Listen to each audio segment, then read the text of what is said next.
subject of heart. మనము ఈ యొక్క హృదయం అనే విషయం గురించి మనం చర్చించుకుంటూ ఉన్నాం. And the last week we saw about the journey of our heart. మనము గత వారం చూసుకున్నాము ఆ యొక్క హృదయం అనేది ఎలా ప్రయాణిస్తూ ఉంటుందని. Right from the time that we are born, and then we come to know Christ, and then how we get saved, and then how God transforms our heart. It's like a journey we saw. మన హృదయం ఎలా వస్తుంది, దేవుడు దాన్ని ఎలా దేవుని వైపు తిరుగుతుంది, ఇదంతా కూడా హృదయం అనేది ఎలా పరిణమిస్తుంది, ఎలా ప్రయాణిస్తుంది అనేది. We also saw that there will be a time in a person's life where the heart of a man is broken. మనిషి యొక్క జీవితంలో ఒకనొక సమయంలో ఆ యొక్క హృదయం అనేది ముక్కలైపోయిన పరిస్థితి అనేది వస్తుంది. And when the heart of a man is broken, that's the time is a time where a man seeks God. ఆ యొక్క హృదయం ముక్కలైపోయిన పరిస్థితిలో ఆ యొక్క పరిస్థితిలో మాత్రమే మనిషి దేవుణ్ణి కనుగొంటాడు. Right? And Bible says that the Lord is near to those who are broken hearted. మనకి బైబిల్ గ్రంథం ఏం చెప్తుందంటే నలిగిపోయినటువంటి విరిగినటువంటి హృదయాలకి దేవుడు దగ్గరగా ఉండడం చెప్తుంది. So when a man's heart is broken because of the life situations, the Lord is very near to that person. ఆ జీవిత సమస్యలకుండా మనిషి యొక్క హృదయం మొక్కలైపోయినప్పుడు ఆ వ్యక్తికి అందుబాటులో దేవుడు ఉంటాడు. Right? And today's message is we are going to look into zoom in that time of life, zoom into that period of life when a man's heart is broken and is crying. మనం ఇప్పుడు దేని గురించి చర్చించుకోబోతున్నామంటే ఆ యొక్క హృదయ పరిస్థితి, ఆ యొక్క ముక్కలైపోయిన హృదయ పరిస్థితిలో కూడా దానికి చాలా దగ్గరగా మనం ఇప్పుడు చూస్తున్నాం. Right? So the Lord is very near to a broken hearted person. దేవుడు ఆ యొక్క విరిగినటువంటి హృదయాలకి చాలా దగ్గరగా ఉన్నాడు. So during this time when you are going through a painful moment and a painful period, don't waste that pain. Gain out of that pain. అలాంటి విరిగినటువంటి హృదయంలో ఉన్నప్పుడు అదే బాధపడుతూనే ఉండకపోకూడదు, అలాగే జీవించకూడదు, కానీ దానిలో నుండి గొప్ప బలాన్ని పొందుకోవాలి. Because during that time when you are going through that pain, the way that your heart responds can either make you receive great gains or you can go into even more a deeper pain. అలాగే విరిగినటువంటి హృదయ పరిస్థితిలో ఉన్నప్పుడు ఆ యొక్క పరిస్థితిలో మనం ఉన్నప్పుడు అక్కడి నుండి మనం ఇంకా దిగజారి పరిస్థితుల్లోకి వెళ్ళవచ్చు, లేదా అక్కడి నుంచి బలం పొందుకొని గొప్ప లాభదాయకంగా ఉండే మార్గంలో నడవచ్చు. Right? So we are going to look into this subject deeply on what Bible talks about a heart which is crying.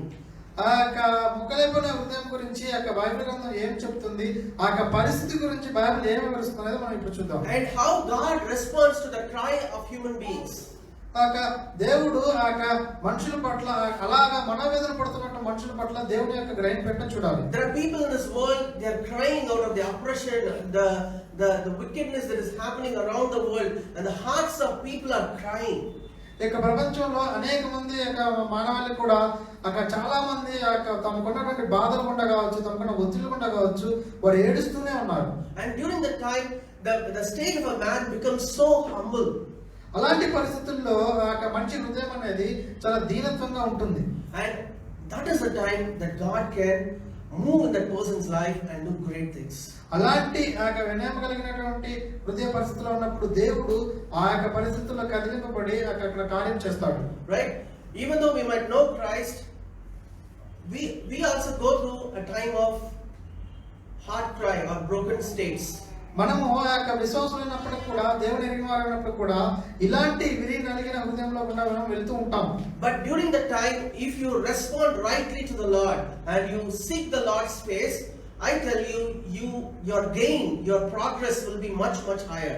అలాంటి పరిస్థితుల్లో మనము దేవుని వైపు కనుక ఎదురు చూసినట్లయితే, దేవుని మీద ఆధారపడినట్లయితే మన యొక్క గ్రోత్ అనేది చాలా గొప్పగా ఉంటాం. So we are going to see today a few examples on how God responded to the cry of human beings. మనం ఈ రోజు కొన్ని ఉదాహరణలు చూద్దాము.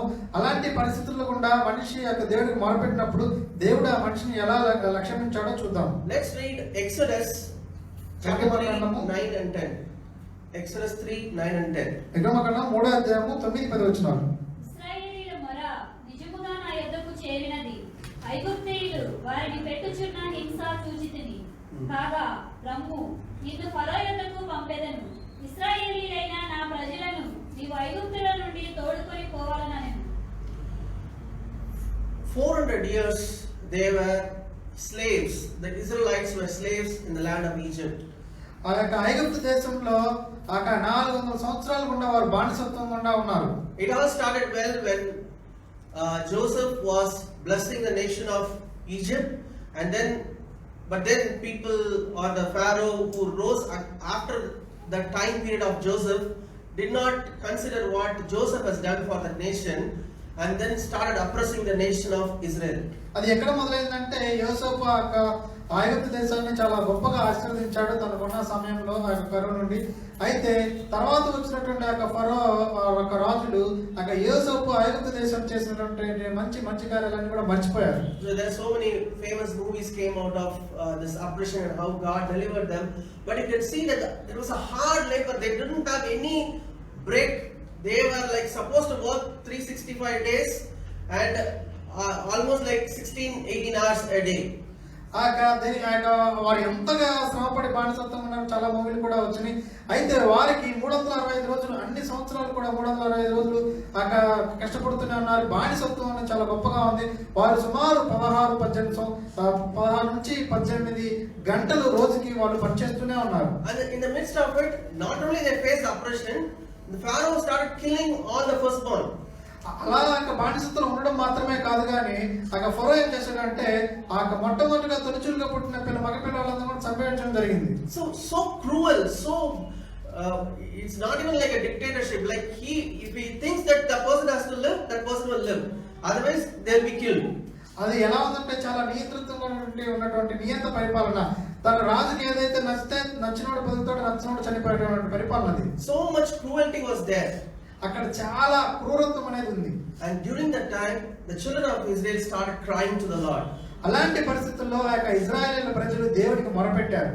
It says, now therefore behold, the cry of the children of Israel has come to me, and I have also seen the oppression with which the Egyptians oppress them. Come now. So whenever there is a cry, whenever there is an outcry, right, happens in the humanity, the Lord starts responding to that situation. ఇక్కడ ఇశ్రాయేలు ప్రజలు దేవునికి మొరపెట్టారు. అయితే దేవుడు మొరని దేవుడు విన్నాడు.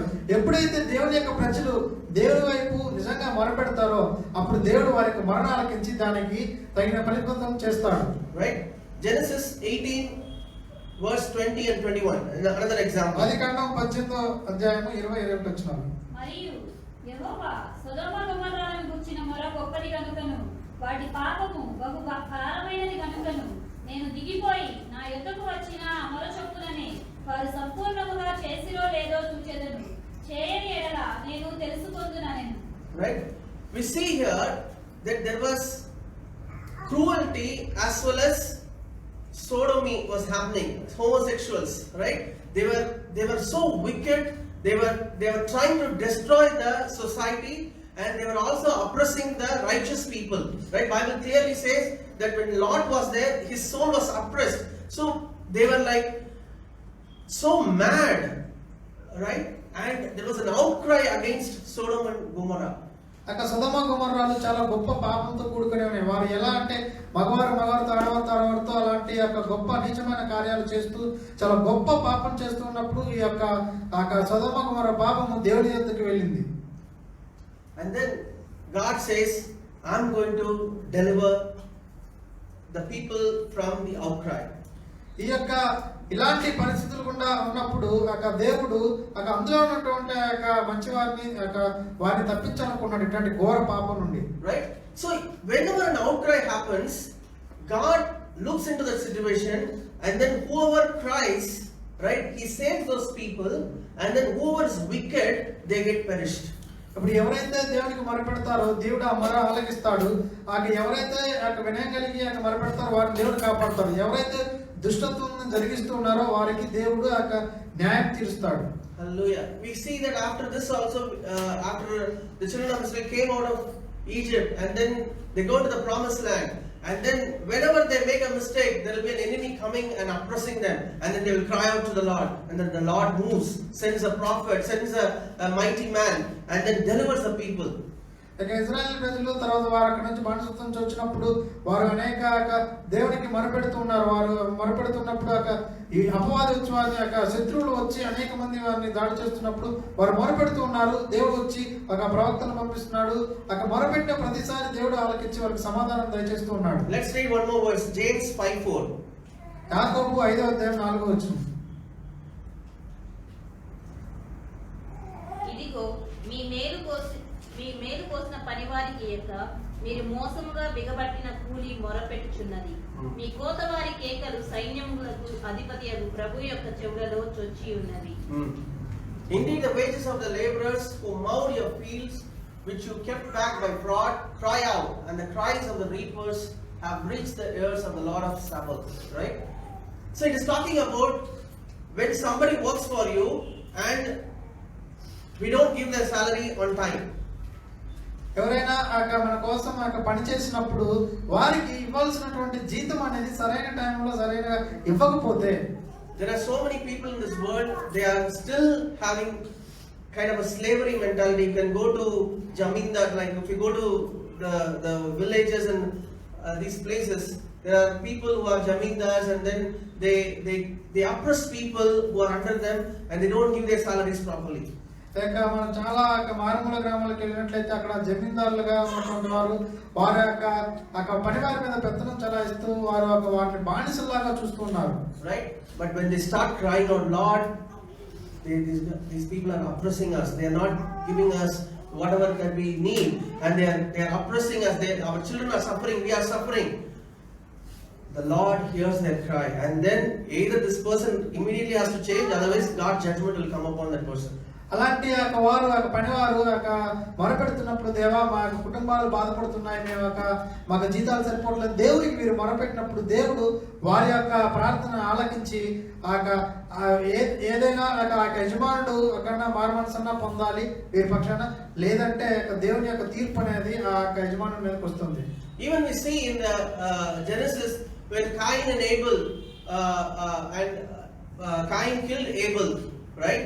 We see that the blood of Abel was crying out to the Lord. Cain Abel విషయంలో చూసినట్లయితే కయీను ఏబెల్ని చంపడం జరిగింది.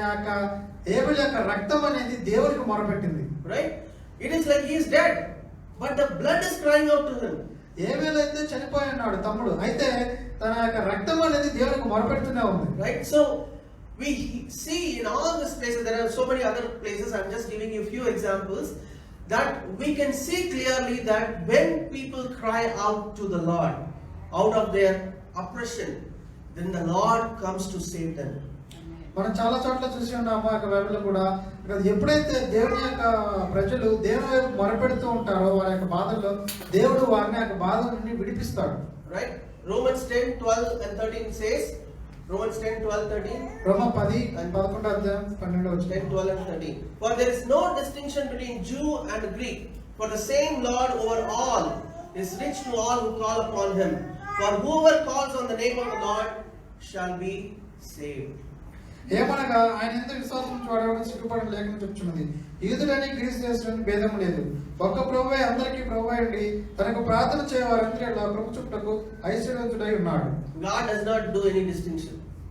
దేవుడికి వారు వీరు అనే భేదం ఏమీ లేదు. Whether they are Jew or Greek, or whether they are Gentile or whomever it is, when they cry out to the Lord, saying, Lord, if there is a God, we will see a testimony at the end of the sermon.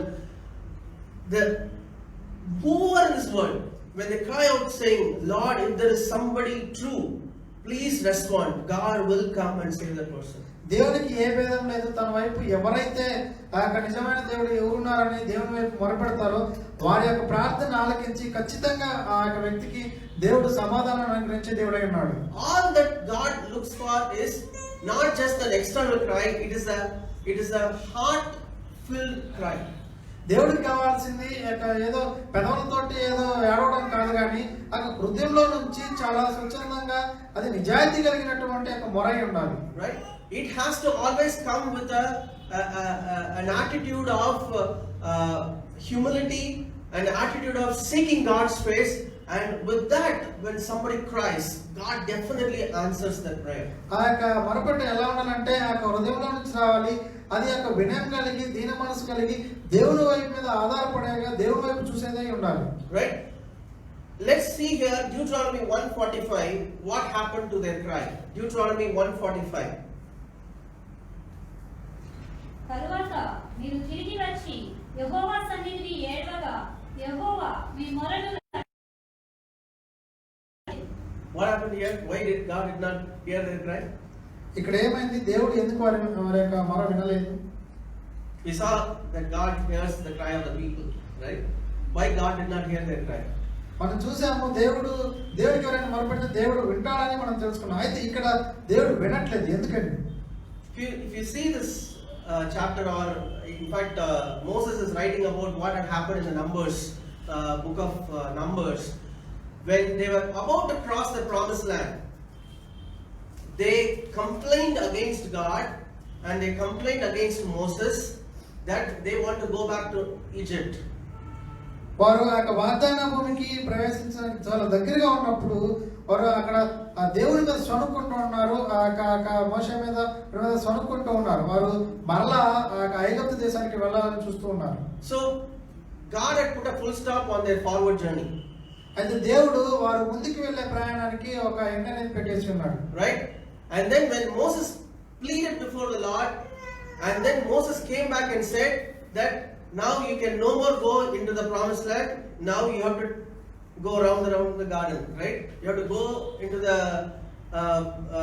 circle the mountain, and you're all going to die now. ఇక మోషే వచ్చి దేవునికి మొరపెట్టినప్పుడు దేవుడు చెప్తున్నాడు, మీరు ఇక మీదట ఒక వాగ్దాన భూమికి మీరైతే వెళ్ళడం జరగదు, మీరు ఇక్కడే తిరుగుతూ ఈ యొక్క అరణ్యం మంది రాలిపోతారని దేవుడు చెప్తున్నాడు. As soon as they heard it, they will suddenly change their mind, right? Okay, now we'll go, right? We'll go. God said you are not going. Stop. That's it. You are done, right? And then they were presumptuously going forward, and they got beaten by the Amorites, and then they came back and wept, oh, what has happened? దేవుడు చెప్పినప్పుడు కూడా వారు దేవుడి మాట లక్ష్య పెట్టకుండా మేము వెళ్ళిపోతాం అని చెప్పి వెళ్తున్నారు. అప్పుడు వారి యొక్క విరోధుల చేత కొట్టబడి చంపబడుతూ తనబడుతున్నప్పుడు మరలా వాళ్ళు దేవుడి సన్నిధికి వచ్చి మొరపెడుతూ ఉన్నారు. But God said, I'm done. All your crying is all out of emotion, selfish reasons, and there is no repentance. You are just crying for your own sakes. You are not having a heart of repentance here. You are just, whenever you need something, you cry, right? And whenever things are not going right, you immediately blame me, right? That kind of a cry I am not going to do.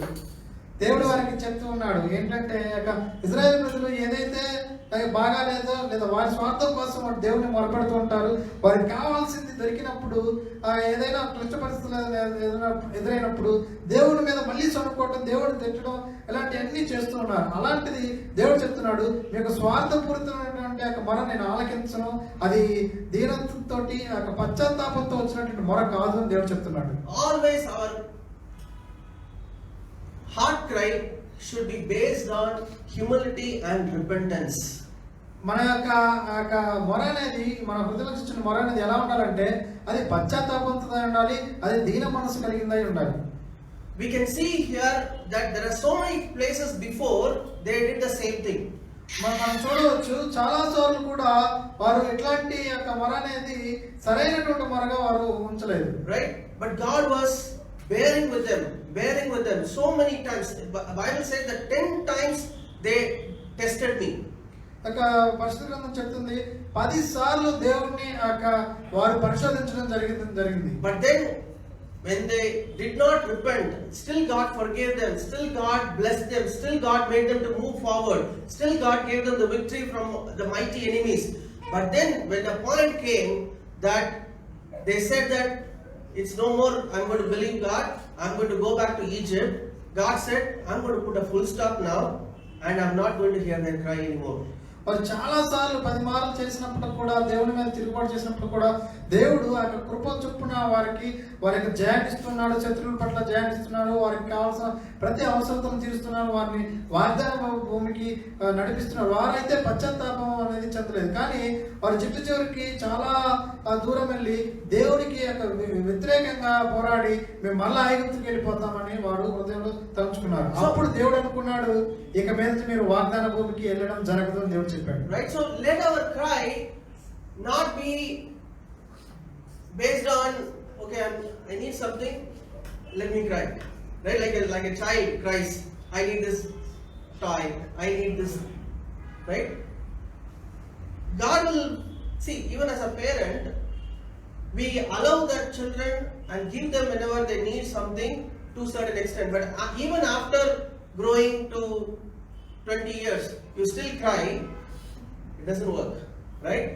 So, let us understand the heart of God and truly repent if we have done mistake, and truly with our own heart repent of the deeds that we have done and come back to the Lord. Then God accepts us.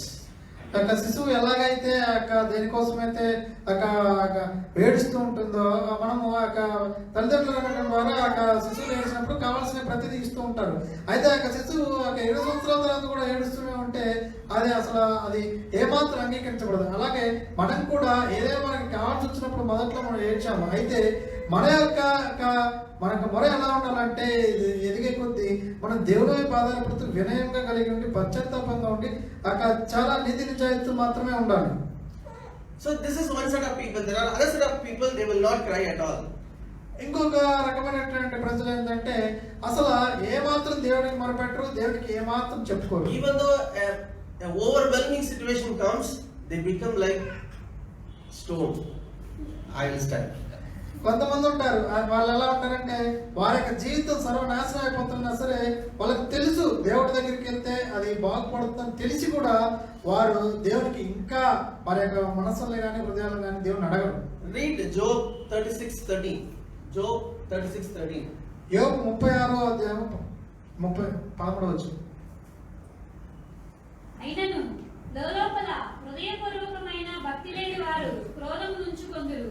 ఆయన వారిని బంధించినప్పుడు వారు మొరపెట్టరు. But the hypocrites in heart store up wrath. They do not cry for help when he binds them. Right?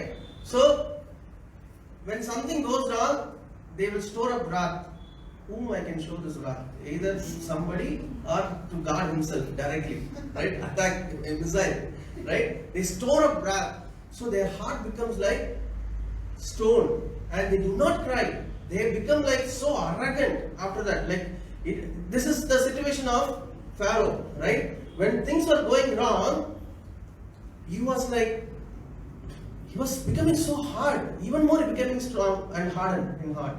ఇక ఏదైనా క్లిష్ట పరిస్థితులు కూడా కొంతమంది వెళ్తున్నప్పుడు వారు పశ్చాత్తాపం అయితే పడరు, కానీ వారు ఇంకా కోపాన్ని ఆవేశాన్ని వాళ్ళు అణుచుకుంటూ ఉంటారు. ఒక్కసారిగా అది దేవుడి మీద కానీ లేదా వేరే మీద కొన్ని చూపిస్తారు. కానీ ఫరో కూడా తన యొక్క జీవితంలో దేవుడు అనేకమైనటువంటి తీర్పులు తీసుకొస్తున్నప్పుడు ఆ పశ్చాత్తాపడకుండా ఇంకా దేవుడి మీద తిరుగుబాటు చేస్తూనే ఉన్నాడు. Right? Hosea 7:14. Read Hosea 7:14. హోషేయ 7వ అధ్యాయం 14వ. హృదయపూర్వకముగా నన్ను బతిమాలు కొనిక శయ్యల మీద పరుండి కేకలు వేయుదురు. నన్ను విసర్జించి ధాన్య మద్యములు కావాలనని వారు గుంపులు కూడుదురు. Right? They did not cry out to me with their heart when they wailed upon their beds. Right? They assembled together for grain and new wine, they rebel against me. So it's talking about they are going through some tough time. They're wailing, right? But they're not crying to the Lord. Right? There are so many people in this world, they just cry for their own sake. They cry for the situations that is happening. But if they don't cry to the Lord and ask the Lord for help, then they will not receive any help. వారు కొంతమంది ప్రజలు వారి యొక్క జీవితంలో అనేక క్లిష్ట పరిస్థితులు గుండా కష్టాలు గుండా వెళుతూ ఉన్నప్పుడు వారు దేవుని యొక్క పశ్చాత్తాపడటం కానీ లేదా దేవుని నిజంగా హృదయపూర్వకంగా నీతి నిజాతితో వెతకరు, కానీ ఊరికినే వారి యొక్క పదవుల నుండి వారు దేవుని అడుగుతుంటారు. నిజంగా వారి యొక్క హృదయంలో నుంచి అడగరు. Right? So, the same situation, for one person, the same situation, he cries and then he calls upon the Lord. The same situation for another person makes him more and more rebellious, more and more tight and stronger in the spirit, and he stores up wrath. Right? The same thing is happening. What is the difference? ఇక ఒకే రకమైన సంక్లిష్టమైన పరిస్థితి, చాలా కష్టాలు గుండా ఒక వ్యక్తి వెళ్తూ ఉన్నాడు. ఆ యొక్క వ్యక్తి దేవుడి మీద ఆధారపడాలనుకుంటున్నాడు. తనకు ఎదుర్కొన్న సమస్యలన్నింటినీ దాచుకొని ఏదో ఒక రకంగా దేవుడి మీద కానీ వేరే వాళ్ళ మీద కానీ వీటన్నిటిని దాచుకొని వారి మీద పోట్లాడాలి లేదా ఫిర్యాదులు చేయాలని అణుచుకుంటూ ఉంటాడు. Right? So we also saw last few weeks during Bible study and other discussion, we saw that how when Abigail was coming and confronting her husband and telling about all the wrong things that he has done, how his heart has become like a stone. ఇక మనం చూసి ఉన్నాము ఒక Abigail దాని గురించి ఇంకా హృదయాన్ని కాఠిన్యపరుచుకొని ఇంకా కోపంతోనే ఉన్నాడు. Right? And we also saw in the last Bible study that how Pharaoh's heart was hardened. Bible స్టడీలో కూడా చూసి ఉన్నాము ఫరో యొక్క హృదయం అనేది ఎలా కఠినమైపోయిందో కూడా చూసాం. So we also discussed about like, did God harden his heart? It says, why then do you harden your hearts as the Egyptians and the Pharaoh hardened their hearts? When he did mighty things among them, did they not let the people go that they might depart? 1 Samuel 6:6. ఐగుప్తీయులను ఫరోయును తమ హృదయములను కఠినపరచుకొనినట్లు మీ హృదయములను మీరెందుకు కఠినపరచుకొందురు? ఆయన వారిలో అద్భుత కార్యములను చేయగా వారు ఈ జనులను పోలిచిరి. ఇశ్రాయేలీయులు వెళ్ళిపోయేది కదా. Right? And we also see in the Exodus that God hardened his heart. ఇక్కడ మనం చూస్తున్నాము ఒక ఫరో తన హృదయాన్ని కఠినపరుచుకున్నాడని. నిర్గమాకాండంలో చూస్తున్నాము దేవుడు ఫరో యొక్క హృదయాన్ని కఠినపరిచాడు అని. Right? I want to explain this a little bit more because we discussed this during the Bible study. దీని గురించి నేను మరీ ఎక్కువగా చెప్పాలనుకోవట్లేదు, ఎందుకంటే ఇక బైబిల్ స్టడీలో దీని గురించి మనం ఆల్రెడీ డిస్కస్ చేసుకున్నాం. Right? Like if for example if somebody violated a traffic signal, ఉదాహరణకి ఒక వ్యక్తి ట్రాఫిక్ సిగ్నల్ ని దాటకూడదు అన్న దాన్ని ఉల్లంఘించి దాటినట్లయితే he pays a fine. తను సిగ్నల్ ని దాటినట్టయితే రాంగ్ టైంలో ఫైన్ అనేది తను చెల్లిస్తాడు. So who's the reason for paying the fine? అయితే దానికి ఫైన్ కట్టడానికి ఎవరు కారణం? అక్కడ సిగ్నల్ He himself? తనే. Also the government, right? Government కూడా మరి కారణమే కదా, ఎందుకంటే అక్కడ సిగ్నల్ పెట్టినందుకు. If the government did not put a rule that if you violate the signal I will not pay fine, then it doesn't need to pay the fine, no? అక్కడ signal ఉంది కాబట్టి నేను ఫైన్ చెల్లించాల్సిన అవసరం, ఎందుకంటే నేను దాన్ని దాటుకొని వెళ్ళాను. నువ్వు అక్కడ రూలే కనుక పెట్టుకున్నట్టయితే అసలు నేను డబ్బులు కట్టే అవకాశం ఉండదు. అది నీతో కూడా, గవర్నమెంట్ కూడా. Right? So we can see in both angles, government is also reason for the fine. This person is also reason for the fine. మన కనుక మూడో వ్యక్తిగా చూసినట్లయితే ప్రభుత్వం అక్కడ రూల్ పెట్టడం వల్ల అక్కడ తప్పు జరిగింది. ఈ వ్యక్తి దాన్ని జంప్ చేయడం వల్ల సిగ్నల్ దాటుకొని రాంగ్ టైం వెళ్ళడం వల్ల ఇతరుది తప్పు, ప్రభుత్వం తప్పు ఉంది, చెల్లించడం తప్పు ఉంది. The world, the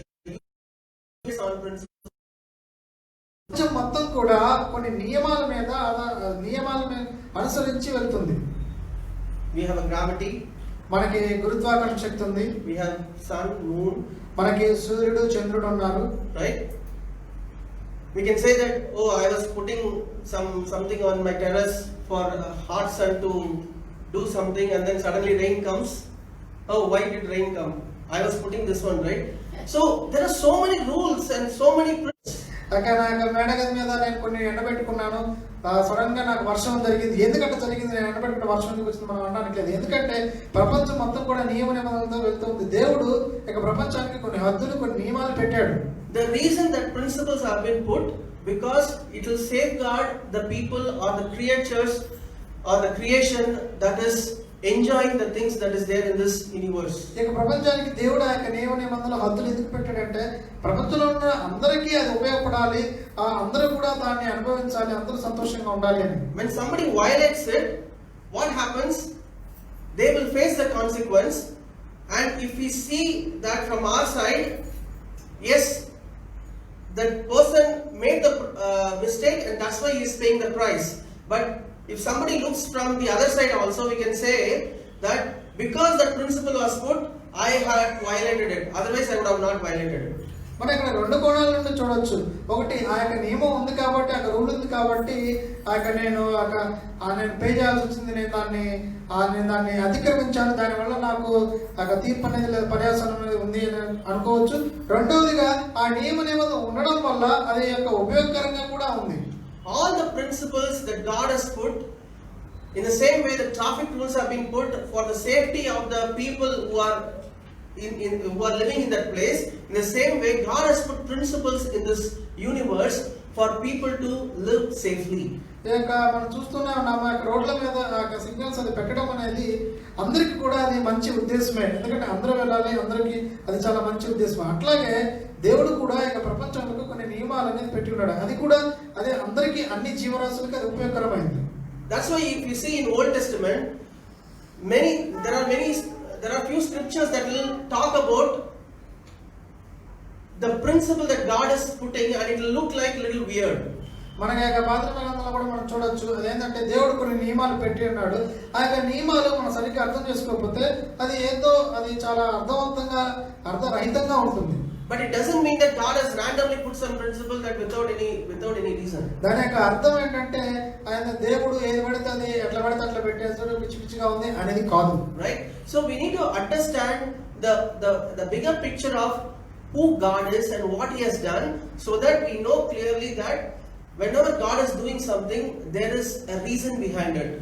దీనివల్ల మనం అర్థం చేసుకోవాలి ఏంటంటే అసలు దేవుడు ఏం చేస్తున్నాడు, ఆయన ఎలాగా ఈ యొక్క ప్రపంచాన్ని మొత్తాన్ని, విశ్వాన్ని మొత్తాన్ని ఎలా నడిపిస్తున్నాడు అనే దాని గురించి మనం అర్థం చేసుకోవాలి. So as we are discussing about a heart cry, whenever there is a situation that goes wrong in the lives of the people, one set of people cry to the Lord, one set of people cry in a faking way, fake cry, and there will be people who will not cry at all. ఇక్కడ మనకి మూడు రకాలైన ప్రజలు మనం చూస్తాం. ఏదైనా ఒక సంక్లిష్టమైన పరిస్థితి ఉన్న కష్టాలు కూడా వెళ్తున్నప్పుడు ఒక రకమైనటువంటి ప్రజలు ఏంటంటే దేవుడికి నిజాయితీగా మొరపెడతారు పశ్చాత్తాపంతో. రెండో రకమైనటువంటి ప్రజలు ఏంటంటే కేవలం పెదవులతో మాత్రమే వారి స్వార్థపూరితంగా అక్కడ వారికి దేవుడు ఉపయోగించుకునేలాగా మొరపెడతారు.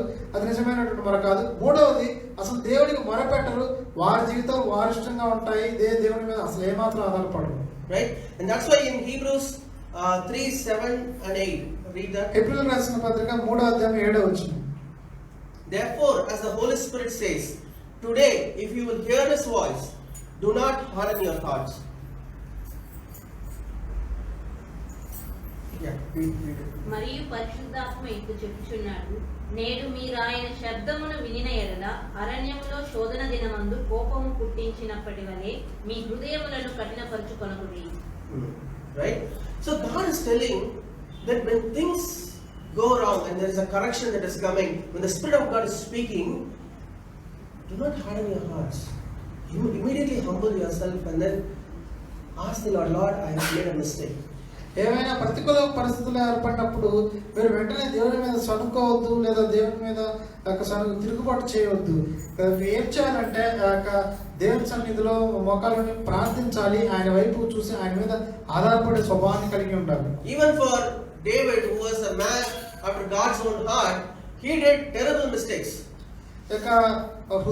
దేవుడి హృదయానుసారైనటువంటి దావీదు కూడా చాలా గొప్ప పాపం చేసి ఉన్నాడు. But whenever the correction came, immediate response of David was humble, fall flat. Lord, I made a mistake. That's it. No more talking. Right? Because of that reason, he prospered. అయితే దావీదు మహారాజు చాలా గొప్ప మహారాజు. అయితే అలాంటి హోదాలో ఉన్నప్పుడు కూడా ఎప్పుడైతే ఆ యొక్క దిద్దుబాటు సమయం వచ్చినప్పుడు దావీదు దాన్ని గ్రహించాడు. వెంటనే ఏమాత్రం ఆలస్యం చేయకుండా తన మోకాళ్ళలోనే ఆ యొక్క సాష్టాంగపడి దేవుడికి మొరపెట్టడం జరిగింది. అలా ఆ యొక్క దీన మనసు కలిగి పశ్చాత్తాపడ్డాడు నిజంగా. కాబట్టే అతను ఆశీర్వదించబడ్డాడు, ఇందుకు ముందు కొనసాగగలిగాడు. Because God looks into our heart and God knows and checks our heart. He knows who is really crying out of repentance and who is really fakingly crying. ఆయనకి దేవునికి మొత్తం తెలుసు, ఎవరు ఊరికే నటన చేస్తూ దేవునికి మొరపెడుతున్నారు, లేదా నిజంగా నిజాయితీగా తన హృదయంలో నుంచి పశ్చాత్తాపం కలిగి వినయ మనసులై ఎవరైతే దేవుడికి మొరపెడుతున్నారో ఆయన తెలుసు. కాబట్టి దేవుడు వారికి తగినట్టుగా ప్రతిఫలం ఇస్తాడు. Right? So the same situation, people can respond in different ways. ఒకే రకమైన పరిస్థితికి వేరు ప్రజలు వ్యక్తులు వేరు రకాలుగా ప్రతిపాదిస్తూ ఉంటారు. Right? Let's read 2 Corinthians 2:14 and 15. How this same situation is working differently in two different people. 2 Corinthians 2:14 and 15. ఆ ద్వారా ప్రతి స్థలమందును క్రీస్తును గుర్చిన జ్ఞానము యొక్క సువాసనను కనుపరచుచు ఆయన యందు మమ్మును ఎల్లప్పుడూ విజయోత్సవముతో ఊరేగించుచున్న దేవునికి స్తోత్రము. రక్షింపబడు వారి పట్లను నశించు వారి పట్లను మేము దేవునికి క్రీస్తు సువాసనయై ఉన్నాము. So when we are preaching the gospel, when we are preaching about Christ, it is like a fragrance that is diffusing in the air and then going throughout the world. ఎప్పుడైతే క్రీస్తునే ప్రకటిస్తూ ఉన్నారో అప్పుడు అది ఒక మంచి పరిమళ సువాసన కలిగినటువంటి తైలం కింద గాలిలో అది వెళ్తూ వెదజల్లుతూ ఉంది. This fragrance is supposed to save everybody, right? It's what it's saying, for we are to guard the fragrance of Christ among those who are being saved, among those who are perishing. ఎవరైతే రక్షింపబడుతున్నారో వారికి అది పరిమళ వాసనగా ఉంటూ ఉంది. ఇద్దరికి, రక్షించబడుతున్న వారికి పరిమళ వాసనగానే ఉంటుంది, నశిస్తున్న వారికి కూడా పరిమళ వాసనగానే ఉంటుంది. కానీ ఇక్కడ తేడా ఉంది. Right? 2 Corinthians 2:15. Yeah. So we are to guard the fragrance of Christ among those who are being saved, among those who are perishing. So when you preach the gospel, the fragrance of God is going to all the places, and then when it touches the lives of the people, whoever is humble, yes, I need God, I need to get saved. For them, they get saved. But there will be other set of people who will say, I don't need this Jesus, I don't need this Christ. Right? For them, it is the same fragrance make them perish. ఈ యొక్క పరిమళగా సువాసన ఉన్నటువంటి క్రీస్తు సువాసన అటువంటి ఒక వాక్యము వారికి రక్షించబడుతున్న వారికి ఏమన్నా మంచి సువాసనగా ఉంది.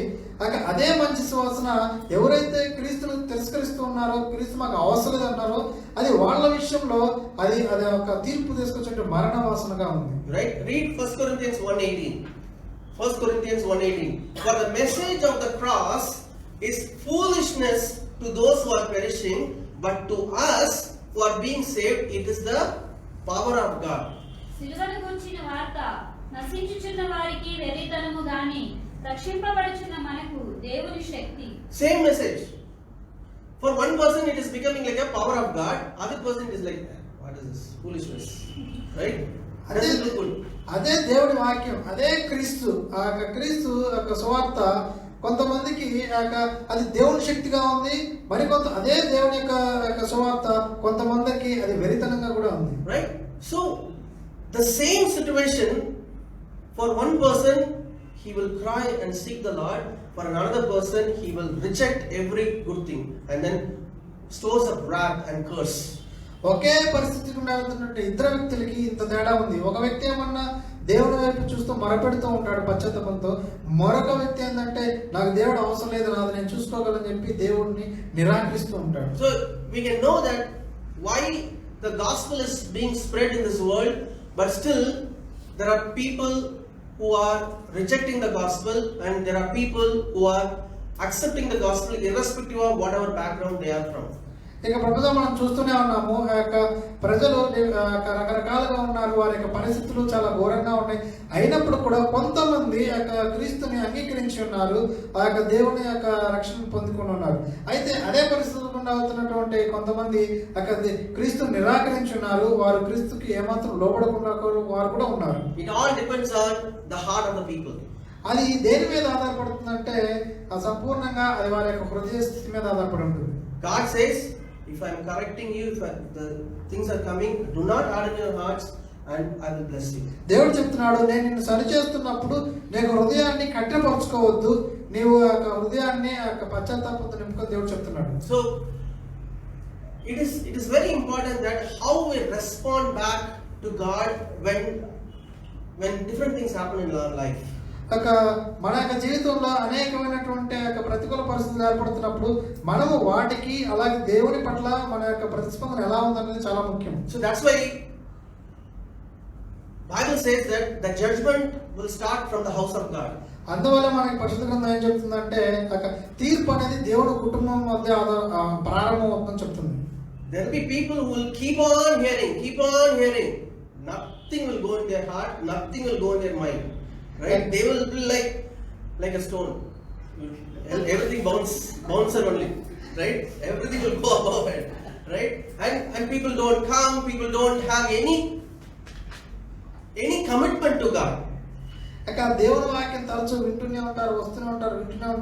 అది నిరంతరం జరుగుతూనే ఉంటుంది. కానీ వారి యొక్క హృదయ పరిస్థితులు మాత్రం ఏమాత్రం మారో, వారి యొక్క రాతి హృదయం వల్లే ఉండడం జరుగుతూ ఉంటుంది. Right?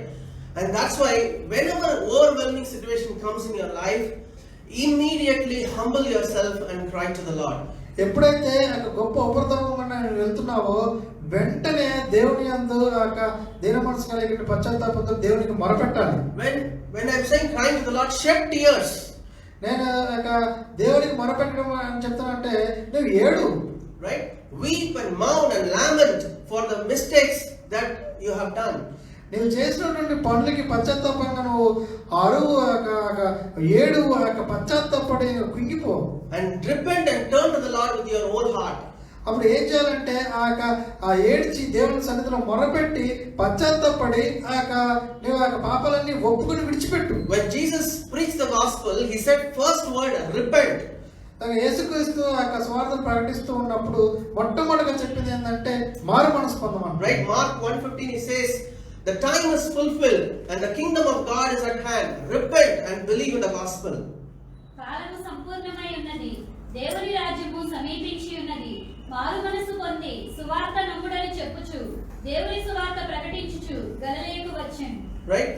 So Jesus preached, wail and cry and repent for the things that you have done. యేసుక్రీస్తు చెప్తున్నారు, మీరు ఏడవండి, పశ్చాత్తాపడండి, ఏడవండి, మారు మనసు పొందండి అని చెప్తూ ఉన్నాడు. Right? In Paul, when he's writing to the Corinthians in 2 Corinthians 7, 9 and 10. 2 Corinthians 7, 9 and 10. Now I rejoice that you are made sorry, but that your sorrow led to repentance. For you were made sorry in a godly manner, that you might suffer loss from us in nothing. For godly sorrow produces repentance, leading to salvation, not to be regretted, but the sorrow of the world produces death. మీరు దుఃఖపడితిరని సంతోషించుట లేదు గాని మీరు దుఃఖపడి మారు మనసు పొందితిరని ఇప్పుడు సంతోషించుచున్నాను. ఏలయనగా ఏ విషయంలోనైనను మా వలన మీరు నష్టము పొందకుండుటకై దైవ చిత్తానుసారముగా దుఃఖపడితిరి. దైవ చిత్తానుసారమైన దుఃఖము రక్షణార్థమైన మారు మనసును కలుగజేయును. ఈ మారు మనసు దుఃఖమును పుట్టించదు, అయితే లోక సంబంధమైన దుఃఖము మరణమును కలుగజేయును. Hallelujah. Paul is writing that you were made sorrowful because of the letter I have written to you. I am happy about it. He's saying that I have written some letter to you and I rebuked you, and you were like, oh, I did a mistake. Yes, I did a mistake. You accepted that mistake and you were sorrowful about it, and I am happy about it because that is going to give them life. They are going to change their course and they are going to follow the Lord faithfully after that. అపోస్తలుడైన పౌలు సంఘానికి రాస్తున్నాడు, కొరింథీ సంఘానికి. సంఘం రాసినప్పుడు కొన్ని గద్దింపులు అనేది ఇవ్వడం జరిగి ఉన్నది. అయితే ఆ సంఘపు వారు గద్దింపుకు లోబడి వారు మారు మనసు పొంది బాధపడ్డారు. బాధ అనేది పశ్చాత్తాపానికి సంబంధించింది. Right? James 4:8-10. James 4:8-10. Draw near to God, and He will draw near to you. Cleanse your hands, you sinners, and purify your hearts, you double-minded. Lament and mourn and weep. Let your laughter be turned into mourning, your joy to gloom. Humble yourselves in the sight of the Lord, and He will lift you up. దేవుని యొద్దకు రండి, అప్పుడు ఆయన మీ యొద్దకు వచ్చును. పాపులారా, మీ చేతులను శుభ్రము చేసుకొనుడి. ద్విమనస్కులారా, మీ హృదయములను పరిశుద్ధపరచుకొనుడి. వ్యాకులపడుడి, దుఃఖపడుడి, ఏడువుడి. మీ నవ్వు దుఃఖమునకును, మీ ఆనందము చింతకును మార్చుకొనుడి. ప్రభు దృష్టికి మిమ్మును మీరు తగ్గించుకొనుడి, అప్పుడు ఆయన మిమ్మును హెచ్చించును. Hallelujah. What will happen when you lament and mourn and cry? Right? Your heart goes into a state of humbleness, humility. And then God lifts the humble. God gives grace to the humble. And He lifts that person up. And then He lifts that person higher. ఎప్పుడైతే మనుషులు దేవుని సన్నిధిలో ఏడ్చి దుఃఖపడి పశ్చాత్తాపడతారో అప్పుడు దేవుడు వారిని ఆ స్థితి నుండి దేవుడు పైకి లేవనెత్తాడు. అన్ని విధాలుగా ఆ వ్యక్తికి దేవుడు సహాయం చేస్తాడు. Right? Joel 2:12. Now therefore says the Lord, turn to me with all your heart, with fasting, with weeping, and with mourning. ఇప్పుడైనను మీరు ఉపవాసం ఉండి కన్నీరు విడిచుచు దుఃఖించుచు మనఃపూర్వకముగా తిరిగి నా యొద్దకు రండి. ఇదే యెహోవా వాక్కు. Right? He's saying, turn to me with all your heart. Turn, completely turn. It is what is going to give you life, eternal life. Turn to me. Don't coast around with me. Right? You can coast around with God. But God will be merciful. He will forgive. He will forgive. But then it becomes a habit and it becomes a continuous thing. God says, that's it. Done. I'm putting a stop here. Right? Like the way He did it for the children of Israel. He forgave them 10 times. But then when they were continuously going back to the world, going back to the Egypt, they want to go back to the Egypt. Like, I'm done with God. Like they were saying, I'm done with God. Right? And God said, I'm done with you. ఎవరైతే దేవునికి వ్యతిరేకంగా హృదయాన్ని కాఠిన్యపరుచుకొని దేవునికి విరోధంగా ఉంటారో వారిని దేవుడు ఏమాత్రం లక్ష్య పెట్టాడు. అయితే ఎవరైతే ఉపవాసం ఉండి కన్నీరు విడుస్తూ దుఃఖపడుతూ దేవుని యొక్క మొరపెడుతూ ఉంటారో వారినే దేవుడు లక్ష్యం ఇస్తాడు, వారిని దేవుడు హెచ్చిస్తాడు. Hallelujah. Psalm 34:15. The eyes of the Lord are on the righteous, and His ears are open to their cry. యెహోవా దృష్టి నీతిమంతుల మీద ఉన్నది, ఆయన చెవులు వారి మొరలకు ఒగ్గి ఉన్నవి. The Lord continuously looks at the people, and then He hears their cry. I'm going to answer, and I'm going to answer your cry. దేవుడు నీతిమంతులు మొరపెట్టగా ఆయన వారిని ఆ మాట ఆలకిస్తాడు. అలాగే ఎవరైతే ఆయన వైపు చూసి ఆయన వైపు మొరపెడుతూ ఉంటారో దీన మనసు కలిగి వారిని దేవుడు లక్ష్యం ఉంచుతూ ఉంటాడు. Right? In the same chapter 17th verse, the righteous cry out, and the Lord hears and delivers them out of all their troubles. When they cry out to the Lord, He delivers them out of all their troubles. నీతిమంతులు మొరపెట్టగా యెహోవా ఆలకించును, వారి శ్రమలన్నిటిలో నుండి వారిని విడిపించును. Hallelujah. Right? Psalm 145:18 and 19. Psalm 145:18 and 19. The Lord is near to all who call on Him, to all who call on Him in truth. He fulfills the desires of those who fear Him. He also hears their cry and saves them. తనకు మొరపెట్టు వారికందరికీ, తనకు నిజముగా మొరపెట్టు వారికందరికీ యెహోవా సమీపముగా ఉన్నాడు. తన యందు భయభక్తులు గలవారి కోరిక ఆయన నెరవేర్చును, వారి మొర ఆలకించి వారిని రక్షించును. Right? So we can see here that if you cry to the Lord with all your heart, when you repent and when you change your ways, God is interested in our blessing. God is interested in lifting us up. God is interested in making us great, right? But it requires our heart cry to be genuine. When we cry to the Lord with whole heart and we weep and mourn and we repent for the mistakes that we do and we come back to the Lord, then God lifts us up. మనం ఎప్పుడైతే ఆయనకి భయభక్తులు కలిగిన ఆయనకి మొరపెడుతూ ఉంటామో ఆయన మన మొరాలకు ఇస్తాడు, ఆయన మన హృదయ పరిస్థితులను అర్థం చేసుకుంటాడు. అప్పుడు ఆయన మన యొక్క మొరాలకించి ఆయన మనకి చేయవలసినటువంటి ఏవైతే ఉన్నాయో వాటన్నిటి కూడా ఆయన మన యొక్క జీవితాల్లో గొప్ప మేలు చేసే దేవుడై ఉన్నాడు. Don't waste your cry. నీ యొక్క ఏడుపు అనేది నువ్వు వృధా చేసుకోవద్దు. Crying is not just for babies or children and for women alone. ఆ యొక్క ఏడుపు అనేది కేవలం ఆ యొక్క చిన్న పిల్లలకి, శిశువులకి, లేదా ఆడవారికి వారికి మాత్రమే కాదు. If that was the case, God would have not given tear glands to man, right? అట్లాగనే ఏదంటైతే కన్నీళ్లు వచ్చేటువంటి విషయాన్ని మనిషికి, మగవాళ్ళకి ఇవ్వరు కదా. Everybody are supposed to cry. అందరూ కూడా ఆ యొక్క కన్నీళ్లు విడిచి When ప్రార్థన. we make mistake, cry, మనం ఏదైనా తప్పు చేసినప్పుడు ఖచ్చితంగా మనం ఏడవాలి, right? And God wants to see, because we can see in our own life when we cry and when we repent, immediately our heart becomes lightened and we know that God has heard our cry. మనం ఎప్పుడైతే కన్నీళ్లు విడుస్తూ ప్రార్థన చేసి ఉంటామో, లేదా కన్నీళ్లు విడుస్తూ మన తప్పును ఒప్పుకుంటున్నాము దేవుని వైపు, అప్పుడు మన యొక్క హృదయం అనేది చాలా తేలిగ్గా ఉంటుంది. ఎందుకంటే మన యొక్క పాపం అనేది దేవుని సన్నిధిలో కరిగిపోయింది. Don't cry before men. మనుషుల యొద్ద మనం ఏడవకూడదు. Please do this, please. Don't beg people. ఇది చెయ్యి, అది చేయని వారి దగ్గర ఏడవద్దు. Cry to the Lord. మనము ఆ యొక్క జీవము దేవుని దగ్గర ఏడవాలి, right? When we cry to the Lord, we don't need to beg people. మనము దేవుని దగ్గర ఏడ్చినట్లయితే ఆ యొక్క మనుషులను మనం ఏమాత్రం అడుక్కోవాలి. Because it is God who moves the hearts of the people and prospers your ways. ఎందుకనగా మనం దేవుడి దగ్గర ఏడ్చినట్లయితే దేవుడు మనుషులను నడిపించి వారి ద్వారా మనకి కావాల్సిన దేవుడు చేస్తాడు, Right? Cry to the Lord whenever something has happened in your life. Check and then say, Lord, I have made a mistake. Cry with a sincere heart. Cry to the Lord. Let it be tears flowing. You don't need to do it publicly, right? You can go into your room and then cry to the Lord, I made a mistake. Forgive me. I want to repent. And when God sees your cry and your prayer in secret, He will reward you openly. మన యొక్క ప్రాయశ్చిత్తం అనేది, యొక్క పశ్చాత్తాపం అనేది మనం అందరి ముందు చేయాల్సిన అవసరం లేదు. కానీ మన యొక్క రహస్యంగా వెళ్ళి, మన యొక్క గదిలో వెళ్ళి మనం దేవునికి వినపడినట్లుగా మనం ఏడ్చి, మనం ప్రార్థన చేసి, మనం ఆయన యొక్క మన యొక్క పశ్చాత్తాపడినట్లయితే దేవుడు దాన్ని ఖచ్చితంగా వింటాడు. Right? Psalm 30 verse 5. Psalm 30 verse 5. కీర్తనలు 30:5. For His anger is but for a moment, but His favor is for life. Weeping may endure for a night, but joy comes in the morning. ఆయన కోపము నిమిషం మాత్రం ఉండును, ఆయన దయ ఆయుష్కాలమంతయు నిలుచును. సాయంకాలమున ఏడ్పు వచ్చి రాత్రి ఉండినను ఉదయమున సంతోషము కలుగును.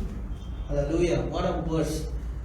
His anger is for a moment only, for a short period, till we change. Right?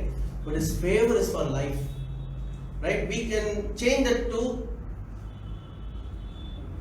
We try to somehow get our own way for a moment and suffer for the whole life. We don't want to do that, right?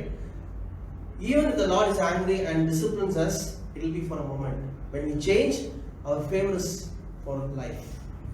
మనకి ఆయన కోపం అనేది చాలా నిమిషం మాత్రమే ఉంటుంది. ఆయన యొక్క దయ అయితే జీవితకాలం మొత్తం, ఆయుష్కాలం మొత్తం ఉంటుంది.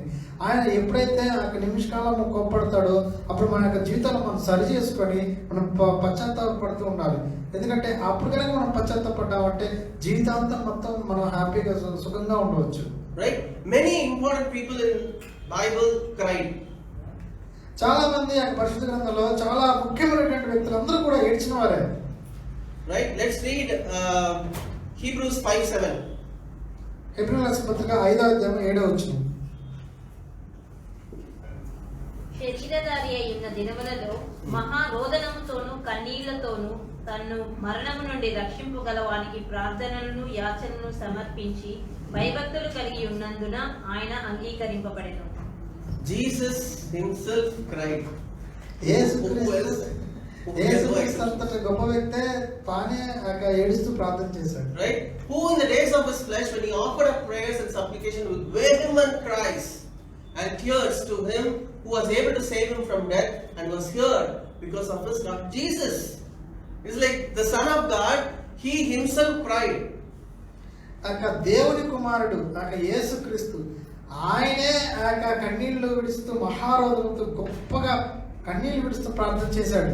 Right? John 11:35 says Jesus wept. Very short verse in the Bible, right? 11:35 Jesus wept. ఆ పరిశుద్ధ గ్రంథం మొత్తం మీద చిన్న వచనం ఏంటంటే యేసు కన్నీళ్లు విడిచును అని రాయబడింది. Right? Wept means wept. He cried. వెpt అంటే ఆ కన్నీళ్ళు విడిచాడు, ఏడ్చాడు అని దాని అర్థం.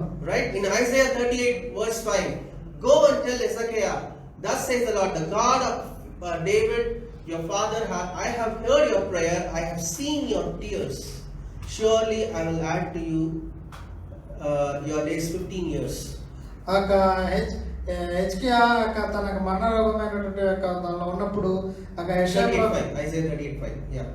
తను చెప్తూ ఉన్నాడు, దేవుడు చెప్తున్నాడు, హిజ్కియా కన్నీళ్ళు నేను చూశాను, వెళ్ళి చెప్పు ఏంటంటే ఇంకొక 15 సంవత్సరాలు ఆయుష్ నేను పొడిగించాను, నువ్వు మరణమవు అని దేవుడు చెప్పినాడు. Right, brothers, all these are men who cried. Okay, వీరందరూ కూడా సహోదరులు, వీరందరూ పురుషులు, వీళ్ళందరూ కూడా మగవారు ఏడ్చి అన్నారు. Right, and another very crying person was David. ఇంకొక వ్యక్తి ఎవరంటే ఆ యొక్క పురుషుడు ఆ యొక్క దావీదు. Right, Psalm 6:6. Psalm 6:6. కీర్తనలు 6:6. I am weary with my groaning. All night I make my bed swim. That much he cried. Right, I drench my couch with my tears. నేను మూలుగుచ్చు అలసి ఉన్నాను, ప్రతి రాత్రి కన్నీరు విడుచు నా పరుపు తేలజేయుచున్నాను, నా కన్నీళ్ల చేత నా పడక కొట్టుకొని పోవచ్చున్నది. Right, Psalm 39:12. Hear my prayer, O Lord, and give ear to my cry, and do not be silent at my tears. Right, and he's crying, so much crying. Psalm 39:12. యెహోవా నా ప్రార్థన ఆలకింపుము, నా మొరకు చెవియొగ్గుము, నా కన్నీళ్లు చూచి మౌనముగా నుండకము. నీ దృష్టికి నేను అతిథి వంటవాడను, నా పితరులందరి వలె నేను పరవాసినై ఉన్నాను. Right, Psalm 56:8. Psalm 56:8. నా సంచారములను నీవు లెక్కించి ఉన్నావు, నా కన్నీళ్లు నీ బుడ్డిలో నుంచబడి ఉన్నవి, అవి నీ కవిలలో కనబడును గదా. You number my wanderings, put my tears in your bottle, and are they not in your book? Right? No wonder David was called a man after God's own heart. He cried so much because his problem was so big. Right? They're after his life. Almost like his life is like tomorrow I may die. That kind of a situation. Many times, almost like 19-20 years, he was just like a beast running in the forest. But God was protecting him out of all the situations. But it was not like it was very easy. He had to go through that trouble, and he was crying to the Lord, and God saved him and protected him and lifted him up so high. దాదాపుగా 19-20 సంవత్సరాలు దావీదు ఆ యొక్క గొప్ప ఉపద్రవం కూడా వెళ్తూనే ఉన్నాడు. తను ఒక జంతువు వలె ఆ యొక్క సౌలు చేత తరమపడచ్చు, ఆ యొక్క ఎప్పటికప్పుడు ఏ రోజుకి ఆ రోజు చనిపోతానా అని ఎదురు చూస్తూ, అంటే చంపబడతానా అన్నటువంటి ఎదురు చూస్తున్నాడు. సౌలు ఆ యొక్క దావీదును జంతువు వలె తరుముతూనే ఉన్నాడు. అయితే దావీదు ఆ గొప్ప ఉపద్రవం గుండా వెళ్తున్నప్పుడు కూడా ప్రతినిత్యము దేవుని మీద ఆధారపడుతూ కన్నీళ్లు విడుచు ప్రార్థన చేస్తున్నాడు. అందువల్లనే దావీదు దేవునికి హృదయానుసారుడు అని పేరు వచ్చింది. Right, Genesis 45:1 and 2. It says Joseph could not restrain himself before all those who stood by him, and he cried out, "Make everyone go out from me." So no one stood with him while Joseph made himself known to his brothers, and he wept aloud. And the Egyptians and the house of Pharaoh heard it. That much he cried. Right, and the Egyptians and the Pharaoh heard it. This guy's crying like we thought Joseph is a great guy. He is crying. What is crying? యేసోపు తన అన్నదమ్ములను కలుసుకుని చివరి వేళ వచ్చినప్పుడు వారందరినీ మిగతా వాళ్ళని బయటికి పంపించేసి తన అన్నదమ్ముల మధ్య ఉంచి చాలా గొప్పగా ఏడ్చినాడు. ఇన్నాడు తను దాచుకున్నటువంటి ఆ ఏడుపు మొత్తం చాలా బిగ్గరగా గొప్పగా ఏడ్చినప్పుడు ఆ యొక్క ఏడుపు కేక ఎక్కడ దాకా వెళ్ళిందంటే ఆ యొక్క, ఎందుకంటే అదంతా తెలుసుకుంటూ వెళ్ళిపోయింది. ఆ ఐగుప్తు ప్రజలు అలాగే ఐగుప్తు రాజు అయినటువంటి యొక్క ఫరో దగ్గర కూడా తన యొక్క ఏడుపు అనేది వెళ్ళడం జరిగింది. So all these famous men, right? Joseph, David, Jesus, all of them cried. ఇక గొప్ప యొక్క వ్యక్తులు యోసేపు, దావీదు, అలాగే యేసుక్రీస్తు వీరందరూ కూడా ఏడ్చిన వారే. It's a human emotion. We are don't become hard during the time of deep trouble, right? You cry and pour out your heart before the Lord. ఇక గొప్ప ప్రతికూల పరిస్థితులు గుండా వెళ్తున్నప్పుడు మన హృదయాన్ని కాఠిన్యం చేసుకోకూడదు, కానీ ప్రతినిత్యము మన దేవుని సన్నిధిలో మోకాళ్ళలోని కన్నీళ్లు విడిచే వారమై ఉండాలి. Right? And when we cry to the Lord with our whole heart, God listens our prayers. మనము ఎప్పుడైతే హృదయపూర్వకంగా దేవుని యొక్క సన్నిధిలో మొరపెడతామో ఆయన మనం ఆలకించే దేవుడై ఉన్నాడు. Let's read Luke 18:7. Luke 18:7. లూకా 18:7. దేవుడు తాను ఏర్పరచుకునిన వారు దివారాత్రులు తనను గూర్చి మొరపెట్టుకొనుచుండగా వారికి న్యాయము తీర్చడా. Right? And shall God not avenge his own elect who cry out day and night to him? Right? God will avenge. He will answer their prayers. Right? He will give them justice. He will give them the things that they need. When they are crying out, Jesus is telling a parable here, right? He's telling about even an unjust judge can give justice to a poor woman, unjust judge, right? Who's like so crooked guy, right? But that woman is coming on, keep on crying, and so this judge said, I don't fear anybody, but anyhow she's so much crying, I will give the justice to her. He's saying, if an unjust judge because of crying he can give the justice, how much more God, who's a just God, will definitely give the justice to the people who are crying. ఇక్కడ యేసుక్రీస్తు గొప్ప చెప్తూ ఉన్నాడు. అన్యాయమైనటువంటి ఆ న్యాయాధిపతి ఆ తరచుగా తన వద్దకు వస్తున్నటువంటి ఆ స్త్రీ తరచుగా వచ్చి ఏడుస్తూ ఉంటుంది ఆ స్త్రీ. అందువల్ల అన్యాయమైనటువంటి న్యాయాధిపతి కూడా తనకి న్యాయం తీర్చగలుగుతున్నాడు. అలాంటిది గొప్ప న్యాయాధిపతి అయినటువంటి న్యాయం జరిగించేటువంటి నీతిమంతుడైన దేవుడు తన యొక్క ప్రజల పట్ల తనకు నిత్యము మొరపెడుతున్నటువంటి ప్రజల పట్ల ఖచ్చితంగా తన పక్షాన నుండి దేవుడు పోరాడతాడు. When we cry, what happens is like for example, you have a hard clay. You put some water, it becomes soft. The same way, when we cry, our heart can become soft. Our heart can become fleshy, right? So that it will be able to listen to the things of God, what God is saying at that time. ఒక బాగా గట్టి నేల మీద కొంచెం ఒక నీరు పోసి దాన్ని చేసినప్పుడు అది పిసికినప్పుడు చాలా మెత్తగా అయిపోతుంది. అట్లాగే మన కఠినమైనటువంటి హృదయానికి మనం కన్నీళ్లు విడుస్తూ దేవునికి మొరపెట్టినప్పుడు అది చాలా మంచి మెత్తటి హృదయం లాగా అది దేవునికి ప్రతిస్పందించే హృదయంలాగా మంచి హృదయంగా మారుతుంది. Right? And when our heart becomes soft and we are crying for, what happens is God changes our lifestyle in such a way that we stop crying for our own selfish things, right? Yes, you start with that, right? And then still God is merciful, and when we repent and then we change our course and then God looks into our prayer. But then what happens is our heart starts crying for others. When people are suffering in this world, when people are hurting themselves, you start crying and praying for them, and then God starts using your heart cry for something blessing for others. దేవుని యొక్క సన్నిధిలో మనం ఏడుస్తూ ప్రార్థన చేయాలి. అయితే అది ఎప్పుడు మన కోసమే మన స్వార్థం కోసమే కాదు కానీ మనం మొదలుపెట్టి ఉండవచ్చు. మన కోసం మనం పశ్చాత్తాపడ్డాము, మనకు చేసిన తప్పులకు ఒప్పుకుంటున్నాము, మనకు కావాల్సింది దేవుని సన్నిధిలో కన్నీళ్ళు విడిచి అడుగుతున్నాం, అదంతా మంచిదే, సరైనదే. అయితే మనం అక్కడితో ఆగిపోకూడదు కానీ మనం ఇతరుల కొరకు ఏడ్చేవారమే ఉండాలి. ఇతరుల యొక్క బ్లెస్సింగ్ కొరకు, ఇతరుల యొక్క పశ్చాత్తాపం కొరకు, ఇతరుల యొక్క ఆశీర్వాదం కొరకు మనం ఏడ్చేవారమే ఉండాలి. దేవుడు దాన్ని కోరుకుంటూ ఉన్నాడు. That's the real heart cry God is looking for from the people of this world. ఈ యొక్క ప్రపంచంలో ఉండే జనాల దగ్గర నుండి దేవుడు నిజంగా అది కోరుకున్నాడు. ఇతరుల కోసం కష్టపడే మనస్సును దేవుడు చూస్తున్నాడు. Not crying always for our own selfish things, but we have a heart. Our heart has become so big that we cry for the people who are hurting. కనుక మనము ఎప్పుడు కూడా స్వార్థపూరితంగా మన గురించే మనం ప్రార్థన చేసుకుంటూ మన గురించి మనమే మొరపెట్టుకోకూడదు కానీ మనము ఇతరుల కొరకు ప్రార్థన చేయాలి. మనల్ని బాధపడుతున్న వారి కొరకు, మన శత్రువుల కొరకు కూడా మనం ప్రార్థించగలిగే వారమే ఉండాలి. Right? Romans 8:26 and 27. Romans 8:26 and 27.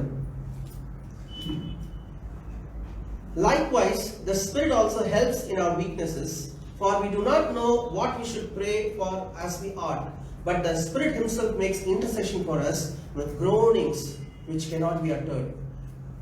అటువలే ఆత్మీయ మన బలహీనతను చూచి సాయం చేయుచున్నాడు.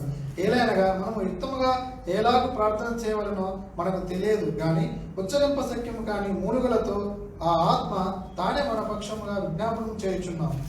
Right? I have seen people who are matured in the Lord. They are overtaken by the Spirit of God and they start crying. crying for the people of the world. నేను కొంతమందిని చూసి ఉన్నాను, వారు ఆత్మీయ విషయంలో చాలా గొప్పగా ఎదిగారు. వారు ఆత్మ చేతనే నడిపింపబడుతూ చాలా గొప్పగా ఇతరుల కొరకు ఏడుస్తూ ప్రార్థన చేయడం వారిని నేను గమనించున్నాను. When you hear them cry, like you will feel like somebody died in their family or what, like that much they will cry. నేను కనుక ఆ యొక్క కన్నీళ్ళు కనుక ఆ యొక్క దుఃఖపడ్డం కనుక చూసినట్లయితే వారి కుటుంబంలో ఎవరో చనిపోయారు అన్నంతగా వారు దుఃఖపడుతూ ఉంటారు. But when you go and ask them, there would be nothing wrong with their life or somebody near to them. They would have cried for the people of the world. They would have, the Spirit of God would have taken over their life, and it says that groanings is like when really somebody died, some people will not be able to speak, right? It is like a groaning which cannot be uttered. It doesn't have words, right? The Spirit of God wants to have our life like that we allow God's Spirit to groan so that God can bring salvation, God can bring deliverance, God can bring healing upon this world. ఏడవడము లేదా అంత గొప్పగా దుఃఖపడటం ఎలా ఉంటుందంటే అందులో మాటలు ఉండవు. వారు మూలుగుతూ దేవునికి మొరపెడుతూ ఉంటారు. ఎందుకంటే అంతగా మూలుగుతూ దేవుని పట్ల దుఃఖంతో ప్రార్థించినట్లయితే అలాంటి ప్రార్థన దేవుడు ఆలకించి గొప్ప మార్పులు ఇతర జీవితాల్లో తీసుకొని వస్తుంటాడు. The need for this world is so much. ఈ ప్రపంచానికి దేవుని అవసరత చాలా ఉంది, right? But that can be addressed only if somebody is crying. అయితే ఆ అవసరత ఎప్పుడు తీరుతుందంటే ఆ అవసరత కొరకు ఎవరైనా ఏడ్చినప్పుడే. Either the same people who are going through the suffering has to cry, or somebody else has to cry for them. ఆ ఉపద్రవం గుండా వెళ్తున్న వ్యక్తులన్నా దేవునికి మొరపెట్టాలి, లేదా వారి పక్షాన వేరే వారన్నా దేవునికి మొరపెట్టాలి. And when such a cry is made, the Lord listens to the cry and He will speedily bring justice upon the land. అలా మొరపెట్టినప్పుడు, అలా ఆ పక్షాన ప్రార్థన చేసినప్పుడు దేవుడు ఆ ప్రార్థన ఆలకించి వారి పక్షాన వారికి ఆ న్యాయం అనేది తీరుస్తూ ఉంటాడు. Only till Jesus Christ comes and establishes His kingdom, this cry has to be made. Till God establishes His kingdom on this earth, this cry has to be made by people. యేసుక్రీస్తు తాను భూమి మీదకి వచ్చి తన రాజ్య స్థాపన పరిపూర్ణంగా చేయనంత కాలం వరకు ఈ మొర అనేది జరుగుతూనే ఉండాలి. We see that the cry will stop after a certain period. That's what Bible says in Revelation 21:4. Revelations 21:4. ఈ అట్లా మొరపెడుతూ దుఃఖపడుతూ ప్రార్థించేటటువంటి ప్రార్థన ఒకనొక సమయం తర్వాత ఉండబోదు. It is talking about a time when Jesus has come and established the kingdom and people are living safely. ఒక కాలము వస్తూ ఉన్నది. యేసుక్రీస్తు వచ్చి తన రాకడలో భూమి మీద రాజ్యాన్ని స్థాపించేంత వరకు ఏడుపు అనేది ఉంటూనే ఉంటుంది. When the justice is given to the people and things are all settled, God has separated the righteous and the wicked are perished, and the righteous live forever and ever. And then we see that God will wipe away every tear from their eyes. There shall be no more death, nor sorrow, nor crying. There shall be no more pain, for the former things have passed away. And then only the real cry, sorrow, everything is going to stop. Till that time, men, when they suffer, they have to cry out to the Lord so that God can speedily bring justice upon the earth. దేవుడు వస్తాడు, వచ్చి నీతిమంతుల్ని దుష్టులను వేరు చేస్తాడు. దుష్టులైతే వారు ఎప్పటికీ నిత్య నాశనంలోకి వెళ్ళిపోతారు. నీతిమంతులైతే దేవుని రాజ్యంలో సదాకాలం జీవిస్తూ ఉంటారు. అప్పుడు దేవుడు వారి ప్రతి ఒక్క కన్నుల ప్రతి భాష మీద తుడిచివేయను, మరణం ఇక ఉండదు, దుఃఖమైనను ఏడ్పైనను వేదనైనను ఇక ఉండదు, మొదటి సంగతులు గతించిపోయిన.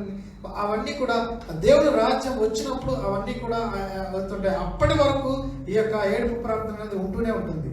Amen. So we're going to see a testimony of a person, how he came to know Christ and how he went through a tough time and then God saved him. ఒక వ్యక్తి దేవునికి మొరపెట్టినప్పుడు ఆ వ్యక్తి జీవితంలో దేవుడు ఎలా కార్యం చేశాడు అనేది మనం వీడియో చూద్దాం.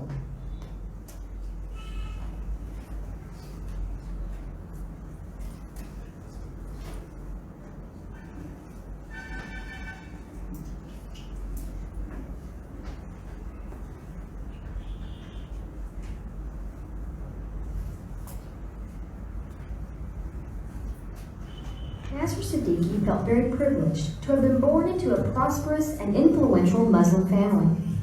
As he grew, Nasser quickly decided that financial wealth was the key element to a successful and happy life.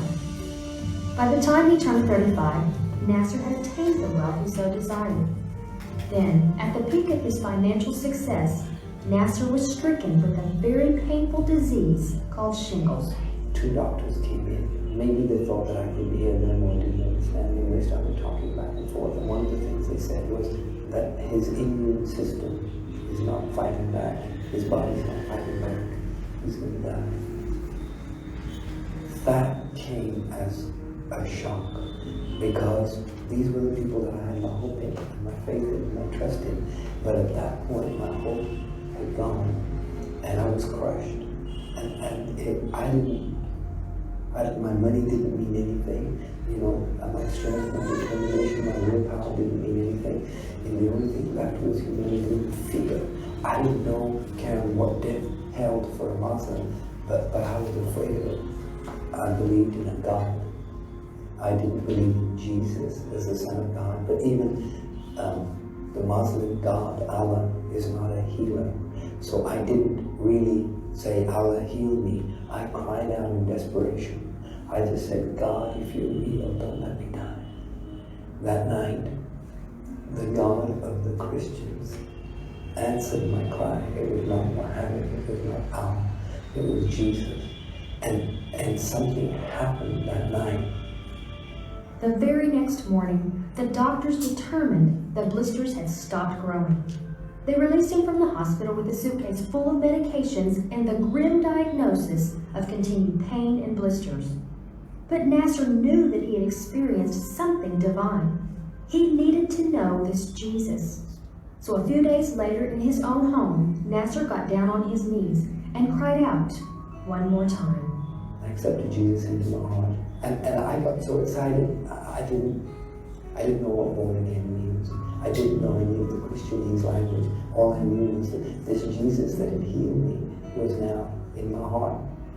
Just a few days later, every one of the blisters and all of the disfigured flesh fell away from Nasser's body. The physical evidence of his miracle increased his desire to know God, so he bought a Bible and began to consume the Word. Nasser shared the news of his physical and spiritual transformation with his co-worker and closest friend.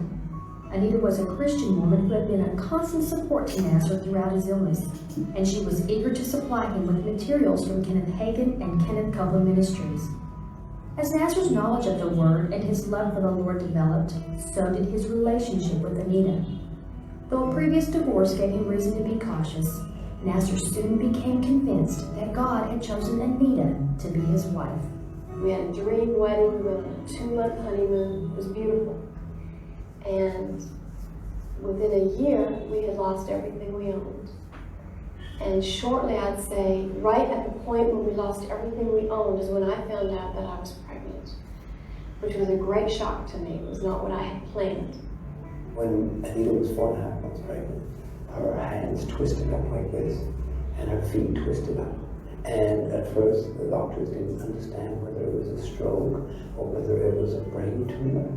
She finally became paralyzed from the neck down on the right side of her body and blind. So one minute we were very, very successful, and the next minute we lost everything. And we started all over again, but we continued to keep God first. 9 months comes along, and it's time for me to give birth to this baby. I still don't know what my problem is. I still don't know what is wrong with my body. Once I had the baby, and once I had such a difficult birth, everything started going downhill. It was like, all of my dreams now all of a sudden came to the reality of a nightmare. I had all these aspirations of having a baby and how wonderful it would be, and here I was, in a bed. I couldn't get out, I couldn't take care of the baby. And there was no joy. They diagnosed multiple sclerosis, said that she would be a cripple all of her life. We had to hang on to the Word of God that Anita would come out of this. When the situation looked impossible, I would always remember how much more impossible was a Muslim about to go to hell. And Jesus came. And if Jesus would come for a dying Muslim, now I'm serving the Lord. My wife is serving the Lord. He's blessed us with a child. Would he not be faithful? I believe that God healed, and I watched God heal my husband. But man, when you can't get out of your bed, when you can't see your baby, when you can't stand on your own 2 feet, all of a sudden the rubber met the road. And I went to God and I said, okay, God, I have MS. And now I need healing from MS. Nasser used their limited funds to purchase a continuous play tape recorder and every healing tape by Kenneth Hagin. Anita listened day and night. And as she remained constant in her faith, the attacks on her body began to diminish, and within 2.5 years, every trace of multiple sclerosis had disappeared from her body. Anita was finally free to be a wife and a mother, to live in the reality of her dream. When I look at my life and I look at my family's life without crying, it's an absolute miracle. You know, when you think about what God has done for us, the fact that I'm even alive is a major blessing. And Anita is healed. Nasser and Anita's family is complete, with 3 wonderful boys, Matthew, his younger brother Josiah, and Nasser's oldest son Aaron. Upon graduating from Rhema Bible Training Center in 1997, Nasser and Anita founded Wisdom Ministries based in Tulsa, Oklahoma. Nasser maintains a full schedule conducting seminars on the biblical principles of economics and excellence. And recently, the Lord has blessed Wisdom Ministries with a new building for its headquarters. When we were successful in business, we had the cars, we had the homes, we had the living, we had the business. We lost it all. Trusted in God. Never doubted that God would not restore. And now He's given us the home. He's given us the cars. He's given us the building. And I love what I do. Just teaching the Word and serving Him. It's more. He's more than faithful. I mean, God is good. And if we won't let go of Him, He won't let go of us. He's faithful.